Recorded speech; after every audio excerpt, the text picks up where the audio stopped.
पुण्यामध्ये महायुतीमध्ये तणाव दिसून येतो आहे। वडगाव शेरी विधानसभा मतदारसंघातल्या आजी माजी आमदारांमध्ये श्रेयवाद उफाळून आलाय। वडगाव शेरीचे विद्यमान आमदार सुनील टिंगरे हे अजित पवारांच्या गटात आहेत।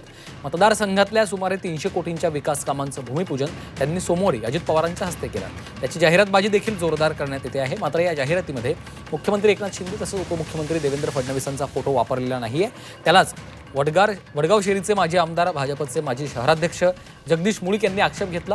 आगामी विधानसभा निवडणुकीमध्ये वडगाव शेरीमध्ये पेच निर्माण होणार आहे। भाजपचे माजी आमदार जगदीश मुळीक यांना लोकसभेत संधी न मिळाल्यामुळे ते विधानसभेची अपेक्षा बाळगून आहेत।